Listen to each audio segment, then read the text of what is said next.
ओम नमो नारायणाय। प्रणाम प्रिय साधकों, आपका स्वागत है संजीवनी धारा पर, जहां हर मास एक मंत्र बनकर उतरता है आत्मा में। हर महीने का एक रहस्य होता है और आषाढ़ कहता है भीतर देखो। आषाढ़ जब जल नहीं ज्ञान बरसता है, पहली बारिश की बूंद सिर पर नहीं हृदय पर गिरती है।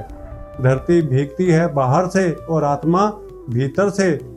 यह मास है मौन का संगीत, साधना की पुकार। जहां आकाश में मेघ गरजते हैं, वहां साधक की चेतना भीतर शुद्ध आकाश बुलाती है। 2025 में आषाढ़ मास का शुभारंभ हो रहा है 12 जून गुरुवार से।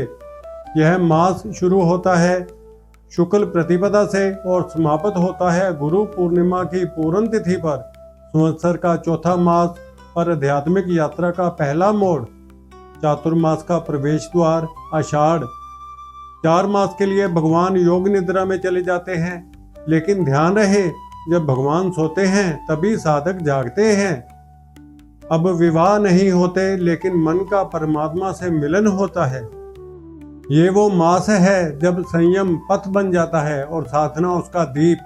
जैसे मेघ घटा बनकर उतरते हैं, वैसे ही आत्मा गुरु कृपा की वर्षा में डूब जाती है। इस मास के प्रमुख पर्वों की वर्षा देखिए।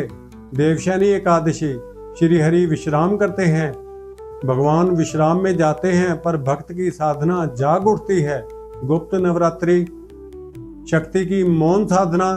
सामान्य नवरात्रि में पूजा होती है, गुप्त नवरात्रि में साक्षात्कार होता है। रथ यात्रा, जगन्नाथ का उत्सव। जब भगवान स्वयं नगर भ्रमण को निकले तो जीवन का रथ भी दिशा पा लेता है। गुरु पूर्णिमा, आत्मा की पूर्णिमा।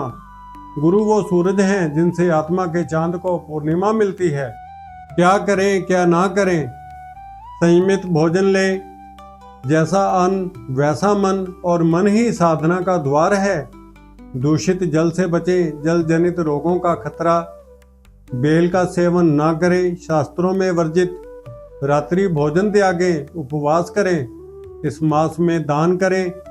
छाता, खड़ाऊं, तिल, चावल, चंदन, गंगाजल।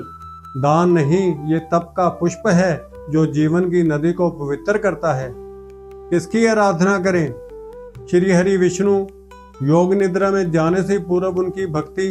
सूर्य देव, जो रोगों से रक्षा करते हैं। शक्ति स्वरूपा। गुप्त नवरात्रि में विशेष आराधना।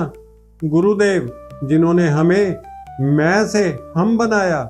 शास्त्रों की वाणी कहती है, चातुर्मास्यम च या कुर्याद नियम स दृढ़म सदा, सर्व पाप विनिर्मुक्ता विष्णु लोकम स गच्छति।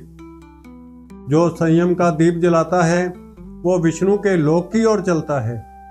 गुप्त नवरात्रि, शक्ति की मौन साधना। यह काल है जब शब्द मौन हो जाते हैं और साधक देवी के ध्यान में लीन होकर भीतर की दुर्गा को जागृत करता है।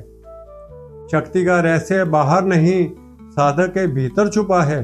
गुरु पूर्णिमा, जब ज्ञान की पूर्णिमा घट में उतरती है। गुरु का नाम लेने से पहले भी मौन हो जाना चाहिए, क्योंकि गुरु केवल वाणी नहीं, अनुभव है। गुरु ब्रह्मा, गुरु विष्णु, गुरु देवो महेश्वरा। ये मंत्र नहीं, साधक की आत्मा की घोषणा है। भावनात्मक समर्पण, जब बाहर वर्षा रुकती नहीं, तब भीतर की चंचलता कैसे रुक सकती है? आषाढ़ मास कहता है अब भीतर उतरने का समय है। बाहर जल की वर्षा है, भीतर जप की धार होनी चाहिए। जैसे बीज बारिश में अंकुरित होता है, वैसे ही साधक इस मास में आत्मा की धरती में ज्ञान उगाता है। संक्षेप में, चातुर्मास का प्रवेश, संयम और साधना की शुरुआत। विष्णु, सूर्य, शक्ति और गुरु की आराधना, चारों दिशाओं की एक यात्रा। पुण्य का अवसर, व्रत, उपवास और सेवा। गुरु पूर्णिमा, आत्मा के अंधकार को मिटाने का दीपोत्सव।